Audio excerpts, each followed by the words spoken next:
Bonjour, bienvenue, heureux, bienvenue à Métanoïa, l'ensemble des églises de la Côte d'Opale. Nous sommes heureux de vous recevoir. Encore une belle matinée ensemble dans le partage, dans l'amour, dans la joie, avec un message percutant et on est tellement content d'être ensemble. Je sais que vous êtes déjà sur les starting blocks, vous êtes là, vous attendez ce moment avec impatience. On est heureux de venir célébrer, de venir louer Dieu, de venir lui dire qu'il est vraiment extraordinaire, de venir lui dire qu'il est incroyable. Je vous prie d'ouvrir vos cœurs, d'être vraiment connectés avec nous et ce qu'on fait. Et quand il y aura des moments même de louange, louez chez vous, on est ensemble, Dieu nous entend, le moment de chant, le moment de partage de la parole de Dieu, et aussi impliquez-vous dans la prière, c'est un bon moment. On ne peut pas se voir physiquement, mais on est unis de cœur, et je voudrais juste introduire ces moments par un temps de prière, qu'on puisse vraiment se concentrer, tout se focaliser sur ce que Dieu va faire. Dieu a un message pour toi, que ce soit par la parole de Dieu ou que ce soit simplement par les chants. Dieu a un message pour toi dans la prière. Alors, prions ensemble pour commencer ce moment, afin que Dieu soit avec nous et qu'il puisse nous visiter. Seigneur, nous te bénissons et nous te rendons grâce. Parce que Seigneur, tu nous as précédés dans ce moment que nous allons vivre. Tu es là, Seigneur. Dès le matin jusqu'à présent, tu es là.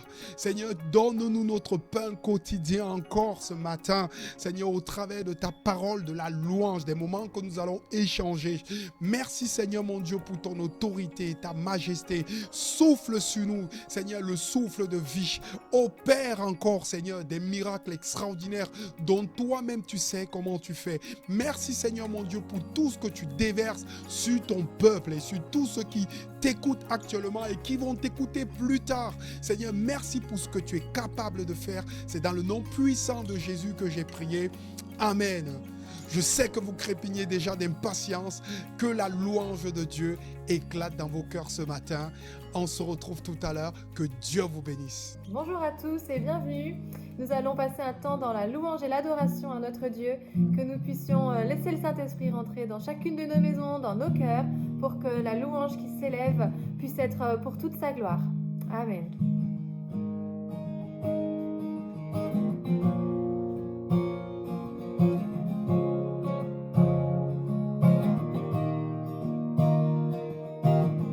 Parcourant les monts et les mers, ton amour vient comme une rivière, et je t'ouvre tout grand mon cœur, viens me guérir, oh mon sauveur. Ta vérité me réjouit, et chaque jour je te bénis. Je chanterai sans fin l'amour de Dieu pour moi. Parcourant les monts et les mers, ton amour vient comme une rivière, et je t'ouvre tout grand mon cœur, viens me guérir, oh mon sauveur. Ta vérité me réjouit, et chaque jour je te bénis. Je chanterai sans fin l'amour de Dieu pour moi. Je passerai ma vie à chanter, oui, chanter ton amour à jamais. Je passerai ma vie à chanter, oui, chanter ton amour à jamais.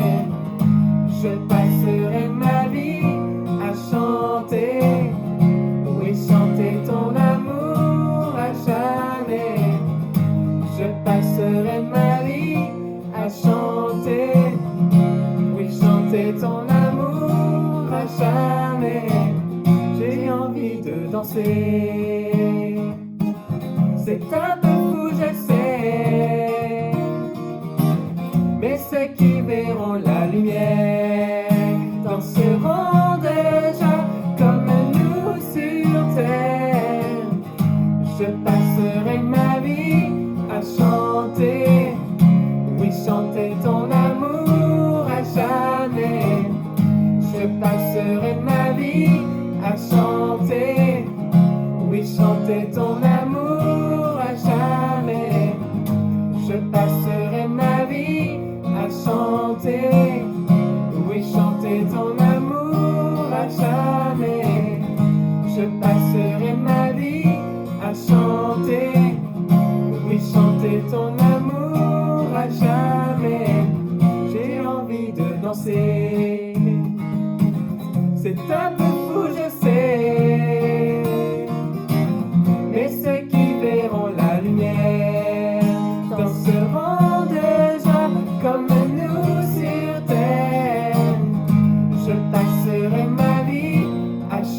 chanter, oui, chanter ton amour à jamais.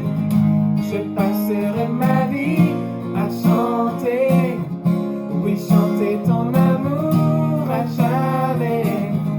Je passerai ma vie à chanter, oui, chanter ton amour à jamais. Je passerai ma vie à chanter, oui, chanter ton amour à jamais.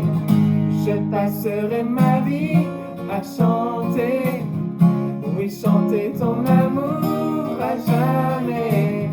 Je passerai ma vie à chanter, oui, chanter ton amour à jamais.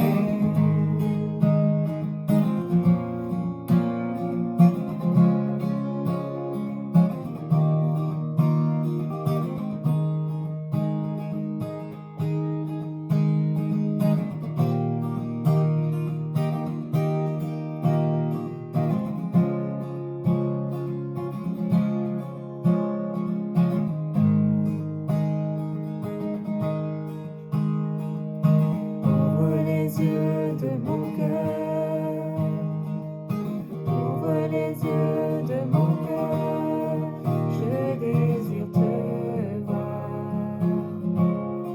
je désire te voir. Ouvre les yeux de mon cœur, ouvre les yeux de mon cœur, je désire te voir, je désire te voir. Ouvre les yeux de mon cœur, Père. Ouvre les yeux de mon cœur, je désire te voir, je désire te voir. Ouvre les yeux de mon cœur, Père. Ouvre les yeux de mon cœur, je désire te voir, je désire te voir. Élevé au plus haut des cieux, rayonnant de l'éclat de ta gloire, répand ton amour, ta force, alors que nous chantons, tu es saint. Élevé au plus haut des cieux, rayonnant de l'éclat de ta gloire, répand ton amour, ta force, alors que nous chantons, tu es saint. Ouvre les yeux de mon cœur, ouvre les yeux de mon cœur, je désire te voir, je désire te voir. Ouvre les yeux de mon cœur, ouvre les yeux de mon cœur, je désire te voir, je désire te voir. Élevé au plus haut des cieux, rayonnant de l'éclat de ta gloire, répand ton amour, ta force, alors que nous chantons, tu es saint. Élevé au plus haut des cieux,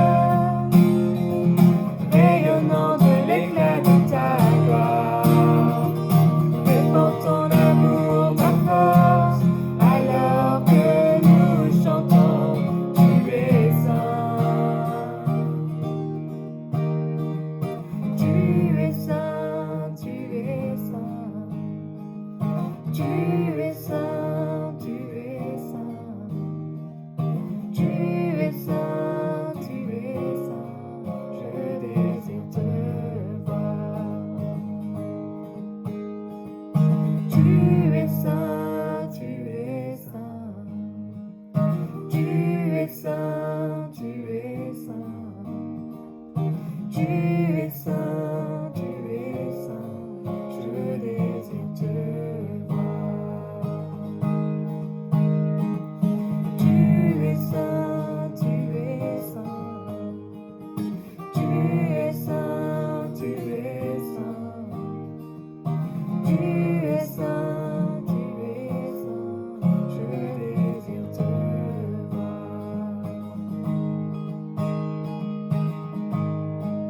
Dieu, tu es saint, ton immensité est au-delà de ce qu'on pourrait imaginer. Tu es plein de bonté, tu es plein d'amour pour nous. Seigneur, tu es parfait. Tu es l'amour parfait dans nos vies, Seigneur. Sois loué, Seigneur, pour ce que tu es.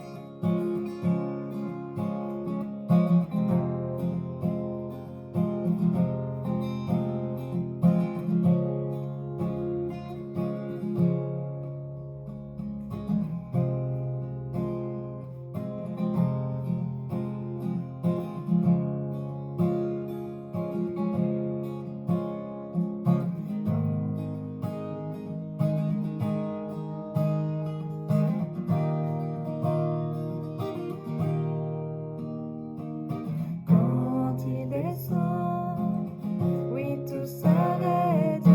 Il y a transfert entre ciel et terre.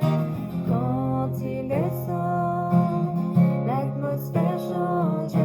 Il y a transfert entre ciel et terre. Quand il descend, oui, tout s'arrête. Il y a transfert entre ciel et terre. Quand il descend, l'atmosphère change. Il y a transfert entre ciel et terre. Le Saint-Esprit est là. Le Saint-Esprit est là. Le Saint-Esprit est là. Le Saint-Esprit est là. Les maladies s'enfuient, les aveugles voient, les paralytiques sautent de joie. Les stériles enfantent et les sourds entendent par sa puissance, par sa puissance. Les maladies s'enfuient, les aveugles voient, les paralytiques sautent de joie. Les stériles enfantent et les sourds entendent par sa puissance, par sa puissance.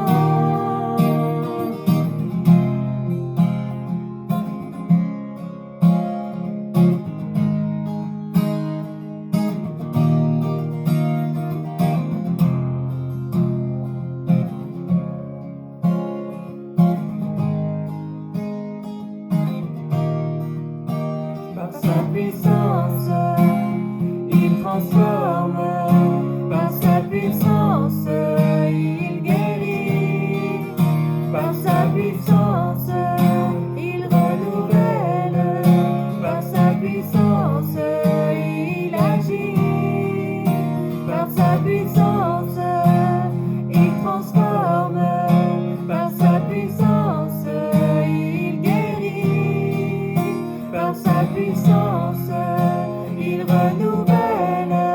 Par sa puissance, il agit. Les maladies s'enfuient, les aveugles voient, les paralytiques sautent de joie. Les stériles enfantent et les sourds entendent par sa puissance, par sa puissance. Les maladies s'enfuient, les aveugles voient, les paralytiques sautent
de ton cœur. Je sens la pluie de ton amour, je sens le vent de ton esprit. Fais-moi vivre au rythme des battements de ton cœur. Je sens la pluie de ton amour, je sens le vent de ton esprit. Fais-moi vivre au rythme des battements de ton cœur. Fais pleuvoir, fais pleuvoir. Ouvre les écluses des cieux. Fais pleuvoir, fais pleuvoir. Ouvre les écluses des cieux. Fais pleuvoir, fais pleuvoir. Ouvre les écluses des cieux. Fais pleuvoir.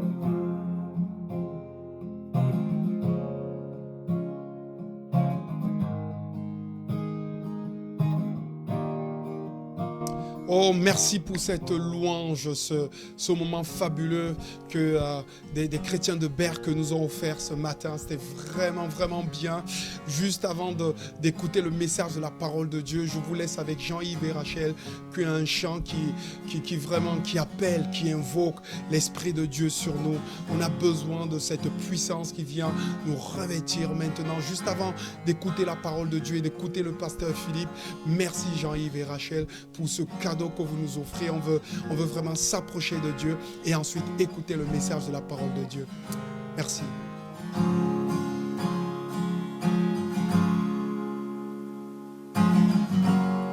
Nous voulons être un peuple embrasé, l'Église que ton cœur attend. Viens briser nos chaînes, détruire notre orgueil. Seigneur, fais-le maintenant, notre Père plein de bonté. Nos cœurs à toi s'abandonnent. Pour ce monde que tu as tant aimé, Seigneur, voici nos couronnes.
sur la terre comme au ciel.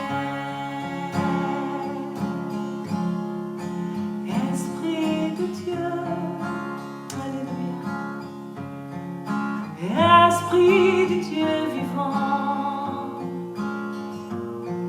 souffle du nord, souffle du sud, souffle de l'est, souffle de l'ouest, esprit de Dieu, oui,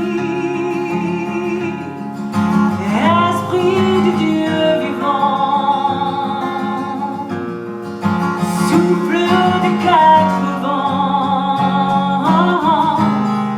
descends sur nous.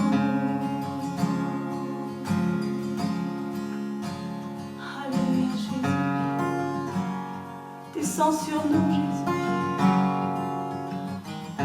Répands ton esprit Seigneur Jésus. Bénis ton Église Saint-Esprit.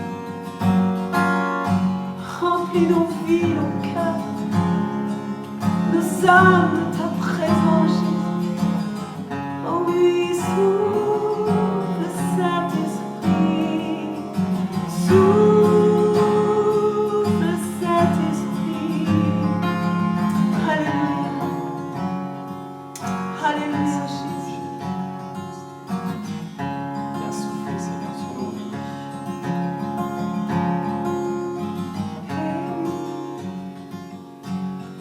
Vois ta puissance, Seigneur.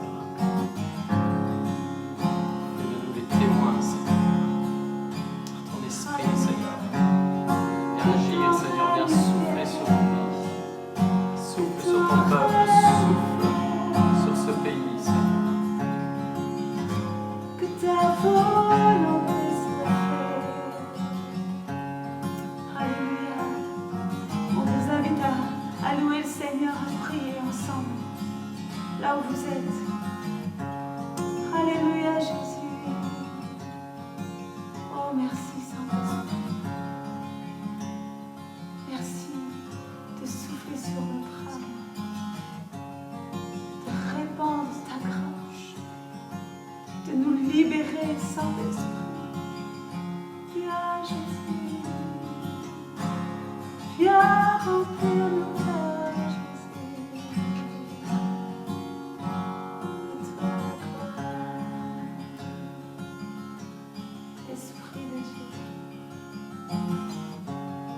répands ta puissance, Seigneur Jésus.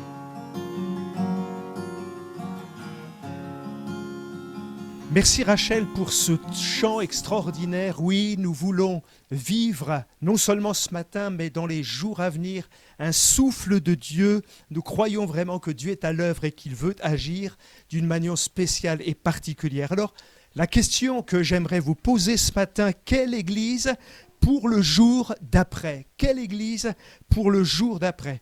Ça a été spécial, cet arrêt brutal. D'un seul coup, tout s'est arrêté, pas simplement en France, mais dans le monde. Et finalement, chacun a pu vivre ce confinement d'une façon particulière et spéciale. Ce qui m'a interpellé, c'est dans le milieu séculier, d'entendre des gens dire « plus jamais comme avant ». C'était comme s'il y avait eu comme une prise de conscience, plus jamais comme avant, plus jamais revenir dans le monde d'avant. Ils avaient réalisé que cette surconsommation, ce stress de tous les jours, cette agitation sans mesure, cette pollution était véritablement quelque chose de néfaste pour leur vie. Ils respiraient mieux d'un seul coup, ils vivaient mieux d'un seul coup. Même les familles se sont retrouvées pendant le confinement et ils ont déclaré plus jamais comme avant. Et je voudrais vous poser la question ce matin, et vous, chers amis internautes, et vous, frères et sœurs, quelle est votre vision et quelle est l'Église dans le monde d'après? Alors, que je pensais à ce thème dans ma lecture quotidienne. J'ai eu l'occasion de porter mes regards sur ce texte d'Actes chapitre 7 et le verset 48 où le texte dit « Quelle maison me bâtirez-vous » C'est comme si Dieu nous posait cette question lui-même. Il me semblait entendre la voix de Dieu. « Quelle maison me bâtirez-vous, dit le Seigneur, ou quel sera le lieu de mon repos ?» Quelle maison, quelle église pour le jour d'après. Je crois vraiment que nous avons besoin de vivre l'église que son cœur attend. C'est ce que a chanté Rachel juste avant de me laisser le micro. Intéressant de comprendre que dans le livre des Actes des Apôtres, il y a eu aussi un avant, mais aussi un après-confinement. Lorsqu'ils se sont retrouvés dans la chambre haute, finalement, il y a eu 2 phases d'un confinement très spécial et très particulier. Tout d'abord, un confinement dans la peur. Est-ce que vous vous souvenez de ce texte? Le soir de ce jour, qui était le premier de la semaine, les portes du lieu où se trouvaient les disciples étant fermés à cause de la crainte qu'ils avaient des Juifs, Jésus se présenta au milieu d'eux et leur dit « La paix soit avec vous ». Je sais pas comment vous réagissez à la lecture de ce texte, mais peut-être avez-vous vécu au départ de cette crise sanitaire une peur bleue, quelque chose de spécial. En tout cas, ils étaient confinés dans la peur. Et puis, il y aura une autre phase. Jésus ressuscité se révélant à leur cœur, alors ils vont cette fois se confiner dans la prière et aussi dans la foi, avec la compréhension que Dieu était en train de préparer des choses étonnantes. Jésus lui-même, avant de remonter vers son Père le jour de l'Ascension, leur avait dit « Il vous est avantageux que je m'en aille ». Il leur recommandera même de ne pas s'éloigner de Jérusalem, mais d'attendre ce que le Père avait promis. Il y avait donc dans ce deuxième confinement une attente, une soif, quelque chose de spécial et de particulier, alors que le Saint-Esprit de Dieu, le jour de la Pentecôte, va les visiter. Je cite ce deuxième confinement dans Actes chapitre 1er verset 13. « Quand ils furent arrivés, ils montèrent dans la chambre haute où ils se tenaient d'ordinaire. » C'était Pierre, c'était Jean, c'était Jacques, c'était André, Philippe, Thomas. Et tous d'un commun accord persévéraient dans la prière avec les femmes et Marie, mère de Jésus, et les frères de Jésus. Alors, je ne sais pas ce qui s'est passé pendant ce deuxième confinement, alors qu'ils sont dans la chambre haute. Bien sûr, ils prient, bien sûr, ils cherchent le Seigneur. Et je crois que le confinement, pour nous chrétiens, était vraiment l'occasion de trouver le cœur même de Dieu. C'est aussi, dans ce moment-là, j'en suis persuadé, qu'ils ont réglé les problèmes, les différends qu'ils avaient les uns avec les autres. Ils ont cherché Dieu, ils ont peut-être laissé Dieu guérir leurs blessures. Et ça, c'était le deuxième confinement. J'en arrive donc au jour d'après. Vous comprenez que si j'ai expliqué ce qui s'est passé avant, c'est parce que le jour d'après dépend de ce que nous faisons de ces moments particuliers que nous avons vécus. Laissez-moi vous parler maintenant de l'histoire qui a marqué mon cœur. C'est Actes chapitre 3, le verset 1er. J'ai intitulé ce texte « Le jour d'après ». Le jour d'après. Au-delà de l'expérience, en réalité, de ces gens, de la puissance du Saint-Esprit qui viendra sur eux, je découvre que ce revêtement de puissance, finalement, est caractérisé aussi par un changement de mentalité. Et c'est ce dont j'aimerais vous parler ce matin. Ce qui caractérise en effet le jour d'après, c'est un autre état d'esprit, c'est une autre mentalité, c'est un autre regard sur l'œuvre de Dieu. Actes chapitre 3, verset 1er. Pierre et Jean montaient au temple pour la prière, à 3 heures de l'après-midi. Il y avait un homme boiteux de naissance qu'on portait et qu'on mettait tous les jours à la porte du temple, appelé la Belle, pour qu'il puisse demander l'aumône à ceux qui entraient dans le temple. Quand il vit Pierre et Jean qui allaient pénétrer dans le temple, il leur demanda l'aumône. Pierre fixa les yeux sur lui, de même que Jean, et dit « Regarde-nous ». L'infirme les regarda attentivement. Il pensait qu'il allait recevoir d'eux quelque chose.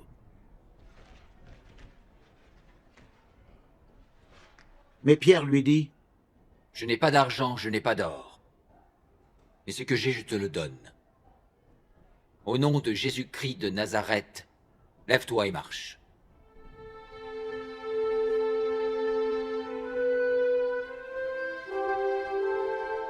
Et en même temps, il le prit par la main droite et le fit lever.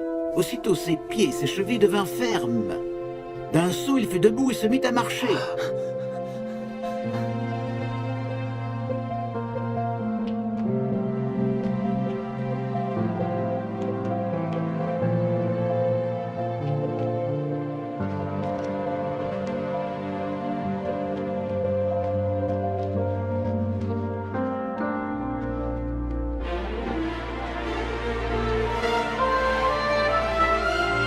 Chacun de nous pouvons dire Amen ou quelque chose. Je reviens sur cette question. Quelle église pour le jour d'après? 3 pistes de réflexion ce matin.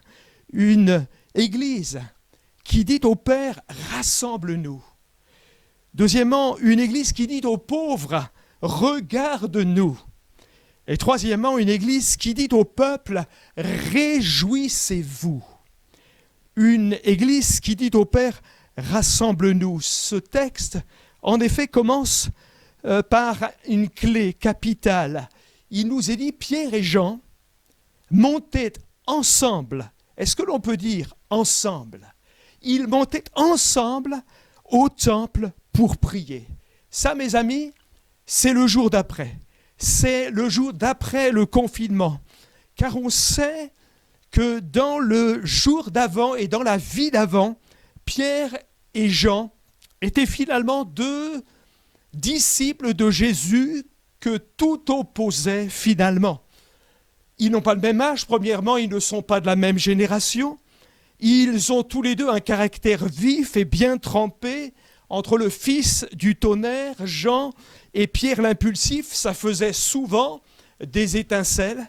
Et puis, ils sont en permanence en compétition l'un avec l'autre, en concurrence l'un avec l'autre.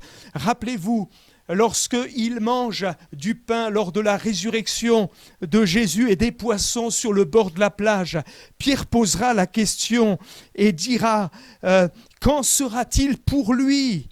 Et Jésus lui répondra « Mais qu'importe, toi, suis-moi !» Et puis il y aura juste cet épisode où ils courent tous les deux pour être le premier face au tombeau vide de Jésus. Et quelque part, c'était celui qui courrait le plus vite. Pourtant, il se passera quelque chose dans le cœur de ces hommes, dans la chambre haute, dans ce temps de confinement. Le cœur de Pierre, comme le cœur de Jean, va, semble-t-il, changer. Une compréhension que marcher ensemble, vivre l'unité, ce n'est absolument pas une option, mais une profonde nécessité. Et j'aimerais dire que Pierre et Jean, finalement, c'est chacun de nous, c'est toi et c'est moi, c'est toi et ton épouse, c'est toi et tes enfants. Ce sont peut-être 2 anciens dans l'église locale dans laquelle tu te trouves. Ce sont 2 personnes qui sont engagées à l'école du dimanche, ou encore ce sont 2 leaders responsables des églises que nous représentons. En fait, Pierre et Jean ont pris conscience qu'ils ne pourraient remporter cette guerre spirituelle à moins de s'accorder ensemble pour monter et pour vivre quelque chose soudés la main dans la main. Souvenez-vous, notre président de la République, au premier jour de cette crise sanitaire, dans son allocution aux Français, dira « Nous sommes en guerre ». Il n'a pas fallu cette parole du président de la République pour le savoir.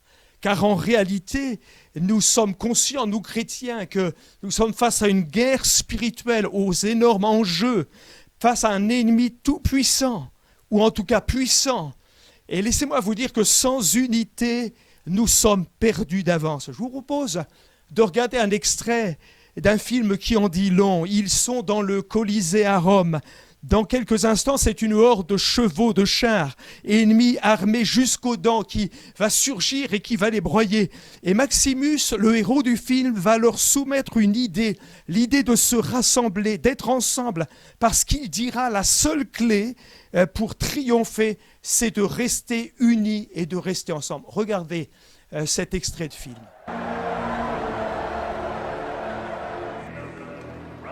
Whatever comes out of these gates, we've got a better chance of survival if we work together. Do you understand? If we stay together, we survive.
Waouh! Quel symbole, quelle scène! Je pense à cette parole de Jésus dans Matthieu 18, 19. Il nous est dit, je vous le dis encore, si 2 d'entre vous s'accordent sur la terre pour demander une chose quelconque, elle leur sera accordée par mon Père qui est dans les cieux, car là où 2 ou 3 sont assemblés en mon nom, je suis au milieu de ce jour-là. Ils décideront de monter ensemble au temple pour prier. Et parce qu'ils décident de monter ensemble, curieusement, le ciel va s'ouvrir. Un homme boiteux qui était infirme depuis près de 40 ans va recouvrer l'usage de ses jambes. La grâce de Dieu va se manifester par un incroyable miracle. Je crois en réalité que nous avons besoin de comprendre le principe, parce que c'est un principe tellement fort dans toute la parole de Dieu. Vous savez, je relisais dans le livre des Actes au chapitre 2 ce fameux texte, ils étaient tous ensemble dans un même lieu. Pendant longtemps, j'ai pensé que tous ensemble dans un même lieu, c'était un pléonasme, c'était finalement une mauvaise traduction, c'était une faute grammaticale. Mais finalement, j'ai réalisé que non d'être une répétition, c'est une révélation. Pourquoi ? Parce qu'il est possible, alors que nous reviendrons dans nos bâtiments d'église, d'être tous les dimanches dans un même lieu, sans être forcément ensemble. Et rappelez-vous, ils étaient ensemble, ils mangeaient ensemble, ils ont vécu ensemble, ils faisaient partie des 12. Ils étaient donc ensemble, mais en réalité, bien qu'étant dans le même lieu, ils n'étaient pas véritablement ensemble. Il faudra une prise de conscience, plus que ça. Il faudra en réalité cette décision. Nous ne retournerons pas dans l'ancien monde. Désormais, nous décidons de marcher la main dans la main et nous voulons vraiment être unis pour la gloire du Dieu vivant et vrai. C'est cette unité qui fera la différence sur la côte d'Opale pour le jour d'après. J'espère que vous êtes d'accord avec moi et j'espère que chacun dans son salon peut dire Amen. Quelle église pour le jour d'après? Une église qui dit aux pauvres, regarde-nous. L'autre jour, Je crois que c'est pasteur Jean-Yves qui parlait de ce que les pauvres, ce n'étaient pas simplement les gens qui étaient sans aucun moyen, mais en réalité tous ceux et celles qui ont un vide à l'intérieur d'eux, qui ont un manque et qui ont absolument besoin de rencontrer Jésus. Il y avait un homme boiteux de naissance que l'on portait et que l'on plaçait tous les jours à la belle porte du temple. Et puis Pierre, de même que Jean, fixa les regards sur lui et dit « Regarde-nous, regarde-nous ». Rappelez-vous, dans le jour d'avant, il n'aurait jamais fait cela. Dans le jour d'avant, il se cachait. Le texte dit « Les portes du lieu dans lequel il se trouvait étaient fermées à cause de la crainte qu'ils avaient des Juifs. Il longeait les murs, il baissait la tête par crainte des Juifs, du qu'en dira-t-on. Pierre, devant une simple femme, préfère mentir avec imprécation plutôt que de partager l'expérience qu'il a vécue durant 3 années. Ça, c'était le jour d'avant.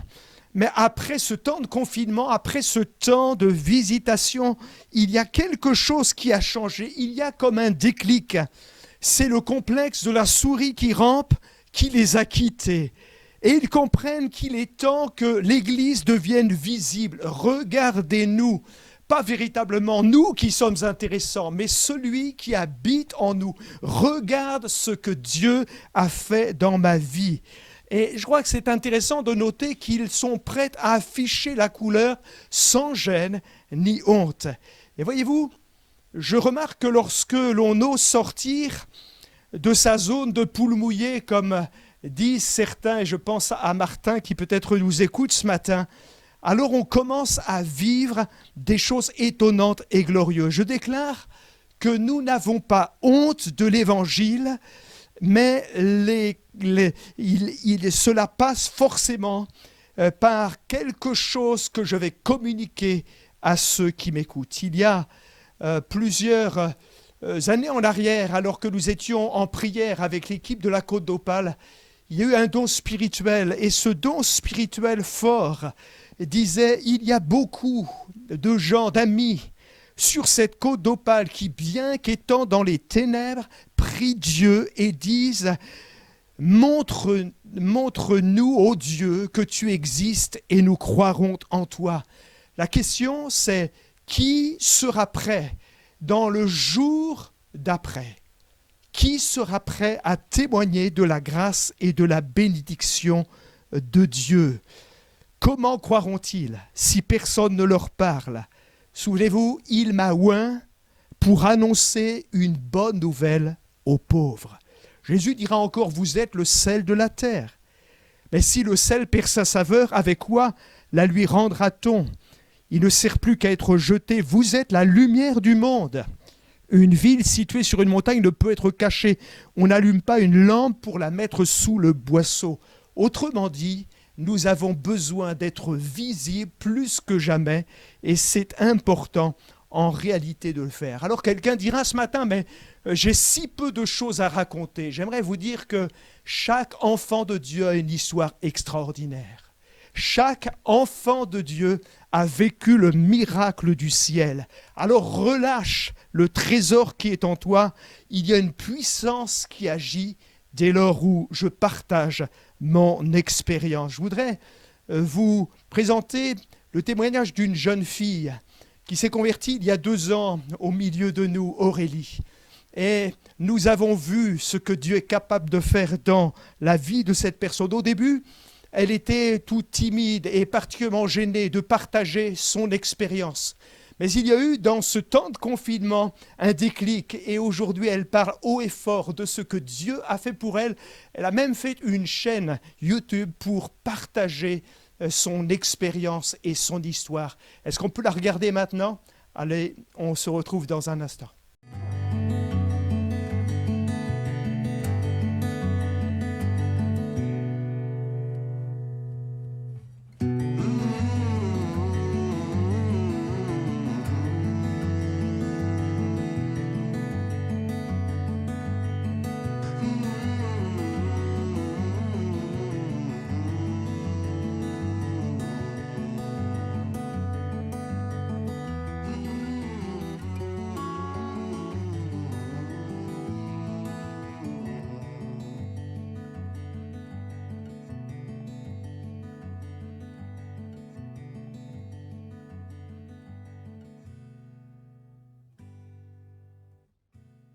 Aujourd'hui, je suis complètement délivrée, complètement libérée de cette homosexualité qui était en moi, qui était présente et qui devenait vraiment très lourd. C'était vraiment pesant pour moi. Autant auparavant, avant ma rencontre avec Dieu, je vivais très bien mon homosexualité sans honte, sans problème. C'était très bien perçu par mon entourage, très accepté par mes amis. Et autant quand j'ai commencé ma rencontre avec Dieu, et ma rencontre avec Dieu, bah, c'était vraiment bam! Aujourd'hui, tu vas rencontrer Dieu. Ça paraît dingue, hein, mais c'est vraiment passé comme ça. Alors, en fait, un matin, j'ai eu envie d'aller à l'église. Je croyais en Dieu, mais j'ai eu envie de voir qu'est-ce qui peut pas se passer dans une église, quelles relations les chrétiens vivent vraiment avec Dieu. On parle de vraies relations, de relations personnelles. J'avais envie de voir. Du coup, bah, j'ai été à l'église et mon cheminement ainsi s'est fait. Donc voilà, ça fait 2 ans vraiment que j'ai pris ce chemin-là. Et puis, bah, quand j'ai débuté dans ma foi, Dieu, tu penses quoi de l'homosexualité? Et là, c'est devenu vraiment un poids. Je comprenais que c'était toléré par Dieu, il m'aimait comme ça, il m'avait fait, enfin, tout ce qu'on peut entendre, Dieu t'aime, t'inquiète pas. Mais bon, il y avait quand même quelque chose qui coinçait en moi, et puis en fouillant dans la Bible, en lisant, je voyais bien que Dieu avait créé l'homme et la femme de manière complémentaire. Dans Deutéronome, il parle que c'est une abomination. Et là, mon petit cœur, il en a pris un sacré coup. Je me suis dit, comment je me sors de tout ça, quoi? Comment j'arrive à vivre une vraie relation avec Dieu et puis laisser de côté tout mon passé, tous mes sentiments. Parce que pour vous donner un chiffre, ça faisait 10 ans, plus de 10 ans que j'étais homosexuelle et que j'étais en couple. Waouh! 1/3 de ma vie. Donc il fallait vraiment... ça allait être difficile, ouais. Je le savais d'avance que ça serait vraiment difficile. Et finalement, Dieu, il a agi. Dieu, il a agi dans mon cœur. Il a diminué les sentiments. Il a tout relâché, tout simplement, au fur et à mesure des jours. Il n'y avait plus aucun sentiment, il n'y avait plus aucune attirance, aucun désir. J'ai décidé de tout abandonner. J'ai dit, Seigneur, prends en charge ma vie, tout simplement, sois au contrôle de tout ça. Seigneur, je t'en supplie, parce que c'est 10 ans, parce que c'est difficile, et moi, je veux être auprès de toi, je veux te connaître davantage. J'ai compris que tu avais des plans qui étaient bien plus beaux pour ma vie, et comment on peut vivre ces plans. Et voilà, au fur et à mesure des mois, délivrance, amen. Je n'ai aujourd'hui plus aucune attirance pour une femme, plus aucun désir homosexuel, et confiante entièrement que Dieu a des projets pour ma vie. Vraiment, je suis en pleine paix, en pleine confiance avec Dieu de ce qu'il va faire dans ma vie, et il m'a montré plus d'une fois que les transformations qu'il était en train de faire sont de belles transformations. Même si tu es en larmes, même si c'est dur, vraiment, quand tu prends du recul, quand tu finis par voir le résultat, quelle merveille, quelle puissance, il existe, il est là, il est vivant. Alors je prie pour toi qui regardes cette vidéo, je prie pour que Dieu te fortifie, je prie vraiment que tu puisses être encouragé par ma vidéo pour tout simplement te dire que tout est possible à celui qui croit, tout est possible à celui qui croit. Vraiment, sois abondamment béni et prie énormément, demande l'aide de Dieu et n'hésite pas à poster un commentaire, une question si tu as besoin que je prie pour toi, je le ferai de tout mon cœur, mais crois en ce miracle, crois que Dieu est au contrôle de ta vie. Sois abondamment béni, abondamment fortifié. À bientôt. Je prie pour vous. Soyez bénis. Quelle église pour le jour d'après. Dernièrement, une église qui dit au peuple, réjouissez-vous. Mes amis, l'église d'après doit être une église conquérante, mais doit être une église joyeuse. car s'il y a un lieu dans lequel on doit trouver de la joie, de la clameur, de la célébration, une ambiance de fête, c'est bien dans la maison du Seigneur alors que le Saint-Esprit agit. Il y avait environ 7 offices et pendant ces 7 offices, eh bien, habituellement, les gens se regroupaient autour de la parole de Dieu dans le temple avant de prier. Il y avait dans ce temple tellement d'austérité et une profonde froideur au milieu des alléluia mesurés et des amens bien placés. Mais voilà que alors que Pierre et Jean saisissent le boiteux, que la puissance de Dieu se manifeste, cet homme est saisi par la grâce de Dieu et le miracle se manifeste et cet homme se met à se lever. Plus il marche, plus encore il saute, plus encore il danse et il loue le Seigneur. Il entra avec eux dans le temple. Il marchait, il sautait de joie et louait Dieu. Tout le monde le vit ainsi marcher et louer Dieu. On le reconnaissait, c'était bien lui qui était toujours assis à mendier près de la belle porte du temple. En voyant ce qui venait de lui arriver, les gens étaient remplis d'étonnement et de surprise. Le boiteux qui avait été guéri ne quittait plus Pierre et Jean. Tout le peuple accourut et se rassembla autour d'eux au portique dit de Salomon. Ils étaient stupéfaits. Et laissez-moi vous dire quel contraste au milieu de ce temple où les gens n'étaient pas habitués à de tels mouvements et de telle effervescence.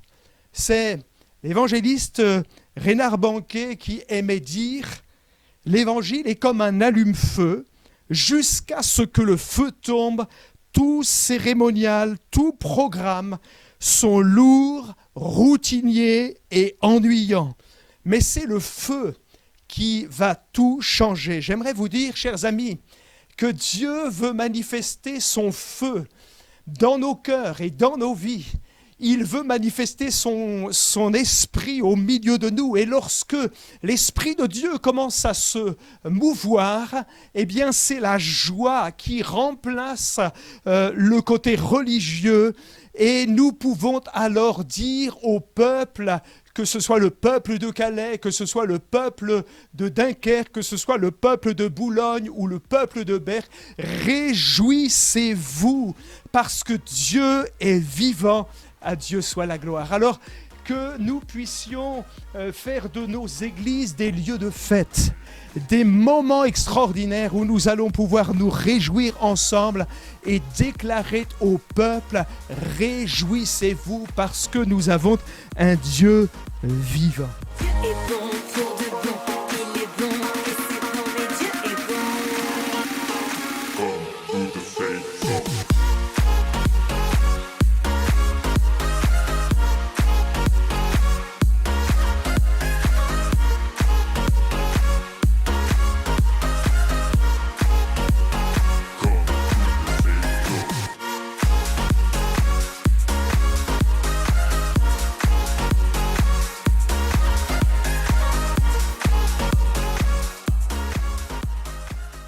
J'aimerais conclure au travers de cette pensée. Pierre et Jean montaient ensemble au temple à l'heure de la prière. C'était la 9e heure, 3 heures de l'après-midi. Comprenez, dans ce moment spécial où beaucoup descendaient, où les religieux avaient levé le poing contre Jésus, alors que beaucoup disaient « nous ne voulons pas qu'il règne sur nous », alors que beaucoup descendaient, descendre n'est jamais bon. Voilà 2 hommes qui ont décidé de monter ensemble. J'aimerais vous poser cette question pour finir. Entre ceux qui montent et ceux qui descendent, où te situes-tu ce matin? Le Seigneur veut te visiter dans le jour d'après. Que Dieu te bénisse.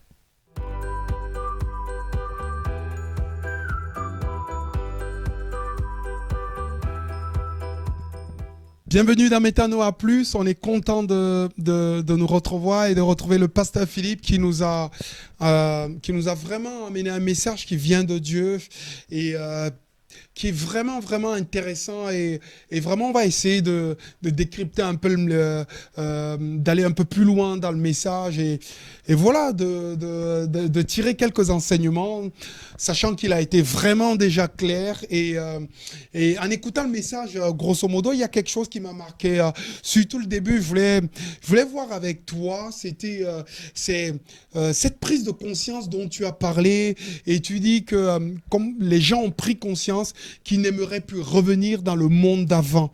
C'est un constat que tu as pu voir autour de toi ou c'est simplement un ressenti que tu as ou je sais pas. Bonjour Manu d'abord. En tout cas, c'est sûr que je pense que ce temps de confinement nous a amenés à réfléchir sur nos lacunes, à réfléchir sur nos faiblesses, sur les choses qui peut-être manquaient à nos vies chrétiennes, à manquer à nos vies spirituelles. Et le constat, c'est vraiment de dire, voilà, il y a certainement des choses qu'on a manquées dans la vie d'avant et on va faire mieux. On ne veut plus retourner dans nos habitudes, dans nos fonctionnements. Parfois, on a été religieux et finalement, ce n'était pas ce que Dieu attend de nous. Il veut vraiment qu'on soit dévoué pour lui, avec un feu dans notre cœur. Et c'est tout cela qui fait qu'on peut dire on ne retournera pas dans notre vie d'avant. Mais est-ce que, je pensais juste comme ça, est-ce que tu n'as pas trouvé que cette pandémie nous a quand même fait peur? On se demandait, mais est-ce qu'on allait sortir vivant de cela ou est-ce que c'était pas notre dernier moment de vie? Peut-être c'est aussi ça, je sais pas, qui a penché dans la balance en disant si Dieu m'accorde encore quelques années, qu'est-ce que j'aimerais faire? Je sais pas si ça t'a un peu sauté aux yeux, ça. Ouais. En tout cas, ça nous a amené à réfléchir sur la fragilité de la vie, ça c'est évident. Et puis d'un seul coup, on a pris conscience qu'on n'est pas éternel sur cette terre. Ça nous a amené, à mon avis, à revenir à l'essentiel, parce que finalement, l'essentiel, c'est pas le manger, le boire, c'est pas finalement notre maison, c'est pas les vacances. L'essentiel, c'est une connexion avec Dieu. Oui, oui. Et je pense que finalement, ce confinement, qui a certainement surpris tout le monde, y compris les chrétiens, et puis y compris... on était confinés, nous aussi. Tout à fait. Et puis aussi, tous ces événements extérieurs, par exemple, que ça a commencé dans une église évangélique, que finalement, même les chrétiens n'étaient pas des intouchables, qui pouvaient passer par un temps d'épreuve, eh bien, ça nous a amené à réfléchir.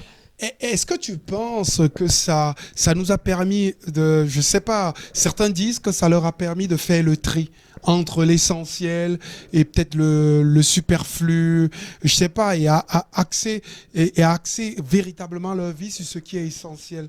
Est-ce que ça peut être une approche ou pas selon toi, selon le message que tu as amené?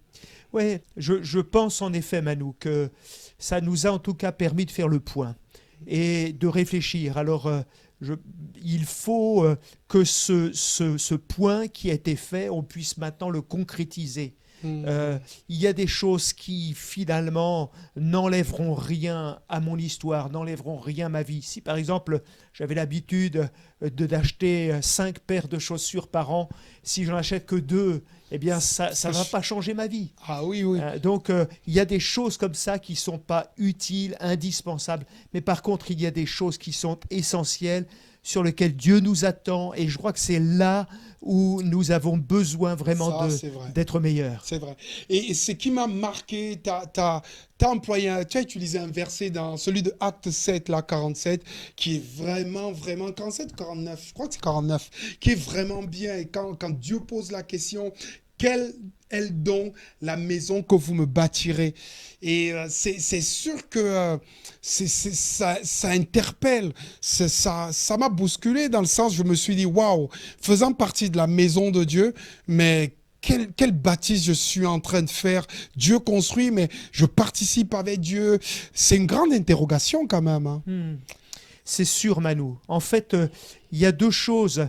On a l'habitude de dire cette parole de Jésus qui dit « Je bâtirai mon église et les portes du séjour des morts ne prévaudront pas contre elle. Et parfois, on se déresponsabilise de notre part. C'est-à-dire que l'Église se bâtit parce que Jésus construit son Église, mais aussi on lui apporte les pierres, on lui apporte l'énergie. Les pierres vivantes. comme Exactement. Et si jamais tu ne remplis pas ta part de contrat, eh bien l'Église risque d'être non pas l'Église de Jésus, telle qu'il la voudrait, l'Église selon son cœur, mais une Église qui finalement est une pâle copie de ce qu'il voudrait. Ah oui, ah oui. Ça, c'est vraiment, c'est percutant. Et tu as abordé ensuite quelques points vraiment, vraiment perspicaces quand même. Tu as dit, comme on a commencé le confinement, il y a eu d'abord des gens qui ont bâti comme une maison de peur. Ça a amené comme une maison de peur.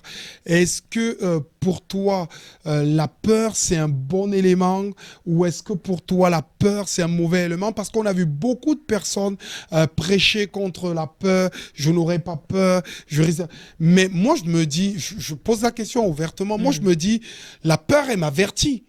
Quand je vois que le feu va s'approcher de moi, eh ben, j'ai peur et je fuis. Est-ce que la peur qu'on a ressentie, elle est bonne et doit nous permettre à réagir, ou est-ce que la peur qu'on a ressentie, elle est mauvaise, comme quelques-uns disaient, elle vient du diable, elle est pas authentique, on ne doit pas la considérer? Ouais. C'est intéressant, Manu, la question que tu poses là. En effet, je crois que la peur peut être vraiment un activateur de destinée. À partir du moment où finalement je prends conscience de la situation dans laquelle je suis, eh bien je vais réagir. Et ça va m'amener à prier davantage, ça va m'amener peut-être à me repentir devant Dieu, ça va m'amener aussi à changer ma manière de vivre, ma manière de faire les choses. Et donc la peur peut être vraiment un activateur pour entrer dans le plan de Dieu. Par contre, il y a des peurs qui sont complètement négative, si toutefois cela m'amène vraiment à me prostrer sur mon sort, mais je crois que la peur doit nous amener à nous jeter dans les bras du Seigneur. C'est quelque chose de fort, parce qu'ensuite, tu as abordé une maison de prière et que cette peur a déclenché, cette maison de peur a amené une seconde maison qui est la maison de prière. Ça a déclenché les disciples à aller se retrouver vraiment à prier. Et de tout le cœur, ils sont mis ensemble, ils ont trouvé le cœur de Dieu, ils ont prié. Et est-ce que de nos jours, la prière, tu penses vraiment que la prière, c'est l'élément moteur qui change tout?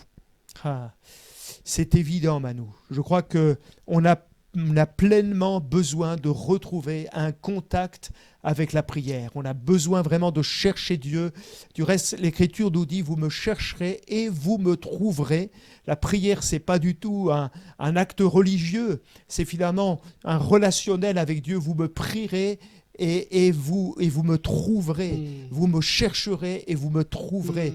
Et je pense qu'on a vraiment besoin de cet élément-là. C'est absolument nécessaire de prier, de chercher Dieu, parce que, en fait, c'est ce qui les a amenés au jour d'après. À partir du moment où ils ont cherché Dieu dans la chambre haute, ils étaient confinés, il y a eu quelque chose qui s'est passé dans leur cœur. La Bible dit même que tout à coup, le Saint-Esprit est tombé sur eux et ça a amené vraiment un plus dans leur vie. Est-ce que tu penses, parce que ensuite, derrière, tu abordes le point du jour d'après. C'est-à-dire comment ils vivaient le jour d'après, et tu dis une église qui dit au Père, rassemble-nous. Mais j'ai l'impression qu'on peut avoir des bons sentiments, on peut être touché par ce qui se passe par le coronavirus, on peut même désirer changer. Mais est-ce que tu penses que le Saint-Esprit fait la différence? Ouais, c'est sûr. Je crois qu'en matière d'unité, comme en matière de puissance, comme en matière de clairvoyance, le Saint-Esprit est indispensable. Et quand ils ont été touchés, visités par le Saint-Esprit, ils étaient à même de travailler ensemble. Est-ce que tout ce qui concerne le Saint-Esprit, est encore prêché, annoncé de nos jours, aujourd'hui, de manière profonde. Parce que je ne sais pas, j'ai l'impression qu'on vit dans une société où on donne beaucoup de techniques, beaucoup de façons de faire, beaucoup d'idées, mais on oublie que pour que tout marche, il faut comme un lien, quoi, qu'il y ait une puissance qui vient. Parfois, moi, quand j'étais pas chrétien, je suis devenu chrétien, j'ai compris que c'est cette puissance qui m'a amené à changer. Parfois, j'avais des bonnes idées quand je n'étais pas chrétien, et même encore, je me disais, demain, je ferai plutôt ça.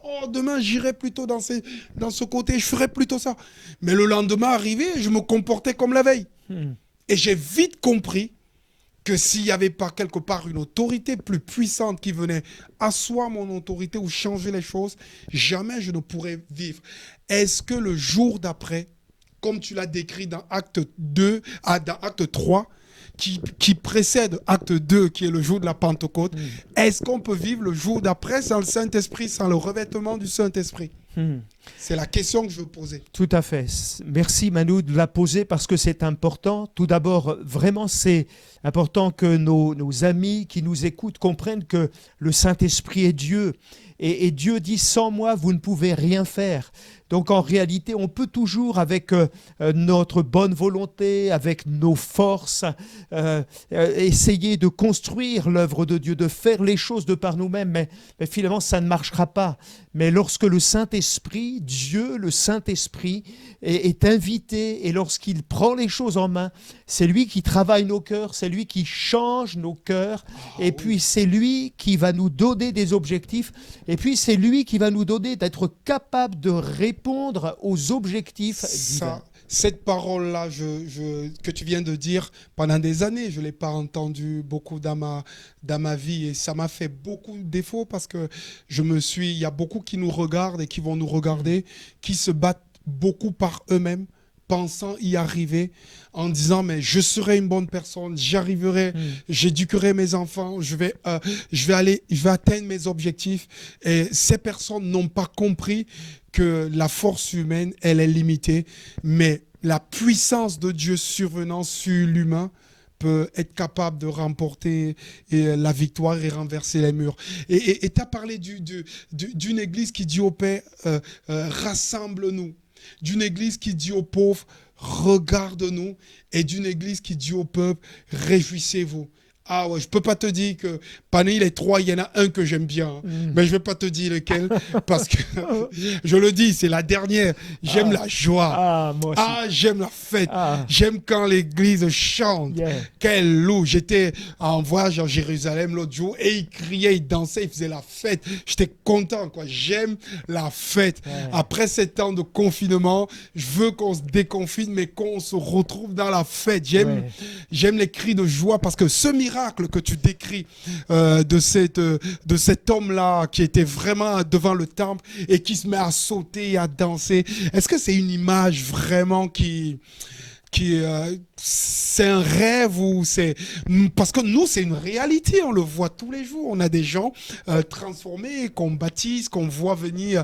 Est-ce que c'est quelque chose qui te marquera dans l'église de demain ou une accélération de ces choses En tout cas, on aspire vraiment. Moi, je peux te dire que, alors excusez-nous, si parfois, en tant que prédicateur, on est un peu excité, et si vous nous trouvez un peu trop joyeux, c'est lui qui bouge trop, pas trop conventionnel, mais il y a une telle joie et puis surtout un tel miracle parce que on n'est pas né avec une Bible sous le bras, on est né dans la vraie vie et Dieu nous a transformés, il nous a pris d'où on était et donc il y a une joie aujourd'hui et tous ceux nous qui connaissent vraiment l'amour de Dieu, la puissance de Dieu, qui ont rencontré Dieu, eh bien, ils ne peuvent pas rester coincés. Ils sont obligés d'exprimer leur joie. Ils sentent, ils dansent. Alors, je sais que tu danses mieux que moi, mais... On sait bien que les Blancs ne savent pas danser.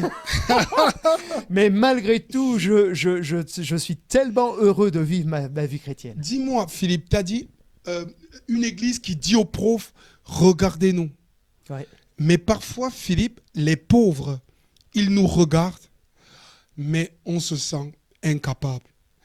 des pauvres psychologiquement, des pauvres dans des violences terribles, des familles en difficulté, des pauvres au niveau financier. Et parfois, on se trouve démunis. S'il y a quelqu'un, par exemple, qui nous regarde et qui a du mal à regarder le pauvre en disant « Regarde-moi », qu'est-ce que tu as envie de lui dire? Je pense d'abord que le témoignage que Dieu a fait dans ma vie comme dans ta vie, cher ami, cher frère ou chère sœur, est tellement extraordinaire. Il n'y a pas deux témoignages pareils. Il y a simplement le témoignage de la grâce de Dieu dans nos vies. Et ce que les gens ont besoin de voir, c'est de l'authenticité. C'est de voir un homme qui finalement a été bousculé, transformé. Et vois-tu, il faut vraiment oser parler. Parfois, on est de ceux qui minimisons l'œuvre que Christ a accomplie dans nos cœurs. On dit, mais je ne vais pas donner mon témoignage, j'aurais tellement l'air ridicule, j'ai tellement pas vécu de choses. Mais en réalité, il y a le miracle que Dieu a fait dans ta vie et il faut vraiment l'exprimer parce que ceux qui sont pauvres en esprit, ceux qui sont dans la souffrance, ils ont besoin de savoir que Jésus est vivant et qu'il a fait des choses dans nos vies parce qu'il veut le faire aussi dans la leur. Et si je te suggère un truc, ça m'est venu pendant que tu parlais, et sinon que 5 pains et 2 poissons, ils peuvent le donner. Bien sûr, bien sûr. Ça peut, s'il dit regarde-nous, et quand Jésus dit à ses disciples, donnez-leur à manger, ils n'ont pas grand-chose. Et ils le donnent parce que, je te le dis parce que Philippe, un jour, même en tant que pasteur, ça m'a fait drôle parce que c'est quelqu'un qui m'a appelé et qui m'a dit, je suis avec ma fille, je suis en centre-ville, je ne sais pas où dormir ce soir. On allait commencer la réunion à l'église, il était 19h. Et qu'est-ce que je fais ce soir? J'ai ma valise, j'ai personne où habiter. Je me suis dit, est-ce qu'elle est malade? Est-ce qu'elle a un problème psychologique? Non. Mais les circonstances l'ont conduit comme ça. Il fallait absolument trouver quelque chose. En ce moment-là, en ce jour-là, je ne savais pas comment faire. Et c'est sûr que parfois on arrive, les gens ils nous disent, mais j'ai envie de dire, regarde-nous. Et donc du coup, ce soir-là, on a trouvé une solution avec avec des frères et sœurs. Mais Dieu aussi nous attend dans des œuvres concrètes parce que on s'attend parfois à voir certaines personnes à qui on va dire, regarde-nous. Mais c'est peut-être d'autres que Dieu nous envoie. Qu'est-ce que tu en penses de ça? Parce que Dieu nous aide quand même à pouvoir discerner, à voir où on peut aider, qu'est-ce qu'on peut faire. Mais tu as raison, Manu. Moi, je pense que s'il y a un témoignage que l'Église doit rendre, c'est l'amour. Et l'amour, ça se vérifie par des actes. Je pense qu'on a vraiment besoin d'être prêt à mettre la main à la poche pour aider ceux qui sont dans le besoin. C'est vrai que parfois, on n'a pas osé, on s'est dit, on est une église, alors est-ce qu'on peut vraiment aider? Mais je pense que justement, parce qu'on est une église, on peut aider les pauvres, on peut vraiment les encourager. En tout cas, nous, sur Saint-Paul, on a pris conscience ces derniers jours qu'à la fin du confinement, il faut absolument qu'on aide les pauvres, qu'on puisse les aider, parce que c'est de cette manière aussi qu'ils pourront voir l'amour que Dieu a mis dans notre cœur pour eux. N'hésitez pas alors, si vous avez entendu ça, t'as dit une église qui dit au Père, rassemble-nous. Ouais. Et une expression, elle était pas mal la punchline. Quand t'as dit punchline, s'il y a des mamies qui nous écoutent, c'est juste un mot qu'il a souligné. Hein. Pourquoi je dis d'abord des mamies? Il y a des papis qui comprennent pas aussi. Juste ce que t'as dit qui était vraiment très important, et c'est une clairvoyance. Tu as dit, on peut être assemblé sans être ensemble. C'est vrai. C'est-à-dire être dans le même lieu sans être ensemble. Tu peux en dire plus de cette expression-là? C'était pas mal. Ouais, moi c'est vraiment le monde d'avant qu'il faut quitter. C'est-à-dire un monde où l'Église finalement se trouve dans le même bâtiment, mais on n'est pas un cœur, on n'est pas une âme, on n'est pas un esprit.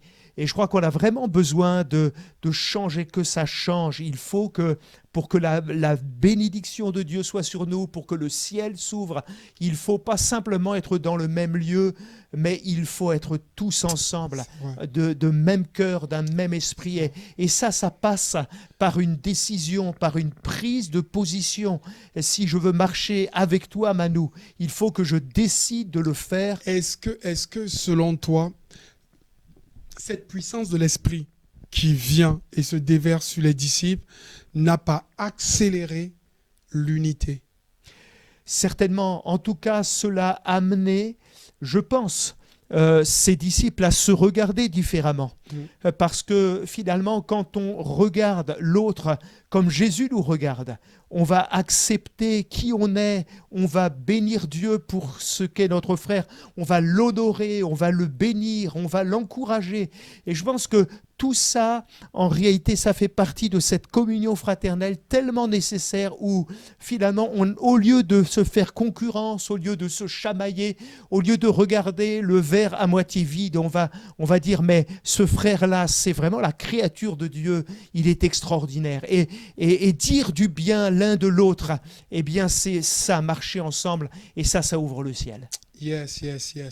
Merci Philippe pour ces explications, ces mots. J'aimerais qu'on puisse finir par la prière. Tu peux prier le Seigneur que ceux qui nous ont entendus vraiment soient percutés par ce temps et que Métanoïa devienne plus dans leur cœur et dans leur vie. Amen. Et voilà, prier que le Seigneur vraiment nous aide. Merci Manu, on va prier. Seigneur, quel bonheur de te connaître. Amen. Quel bonheur de vivre avec toi et pour toi. Seigneur, nous aspirons à ce jour d'après, où véritablement nous allons, Seigneur, vivre, Seigneur, l'Église que tu attends, Père. Je prie que tu puisses nous encourager les uns les autres à te glorifier. Je te prie pour chacun de mes amis. Peut-être quelqu'un a-t-il été touché par une parole qui a été apportée ce matin, mais je prie vraiment que ta grâce agisse. Nous te prions vraiment de nous donner, de vivre l'Église différemment, que l'Église de Jésus-Christ soit sans ride, ni tache, ni rien de semblable. Voilà pourquoi nous nous approchons de toi ce matin et nous te disons, œuvre dans notre cœur, œuvre dans notre vie, que Jésus soit glorifié au travers de nos vies et au travers de son Église. Père, je t'ai prié dans le nom de Jésus. Amen. Waouh, j'espère que vous avez apprécié ce moment dans la louange, dans l'étude de la parole de Dieu et dans ce temps de partage qu'on a eu pour vraiment encore asseoir le message qu'on a entendu. On est tellement content de vivre ces moments de qualité spirituelle et que Dieu puisse vraiment nous bénir.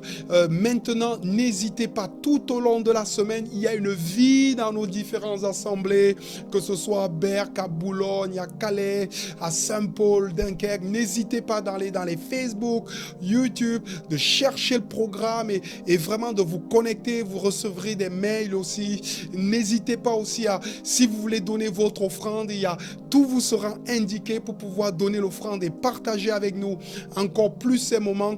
On est heureux. Juste une information avant de vous quitter.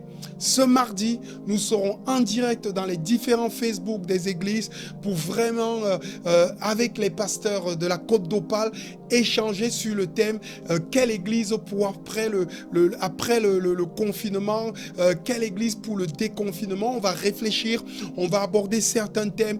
Les réunions habituelles du mardi soir seront annulées au profit de cette réunion. Il y aura le pasteur Philippe, il y aura le pasteur Moïse, on sera ensemble et d'autres invités encore. On va essayer de partager et de réfléchir ensemble et d'être en connexion, et vous pourriez poser des questions, on essaiera de répondre en direct et vraiment que Dieu puisse nous bénir. On se retrouve donc mardi à 19h et il est temps maintenant pour moi de vous dire de liker en dessous la page si vous avez aimé, super, et il est temps maintenant véritablement de vous dire au revoir, ciao.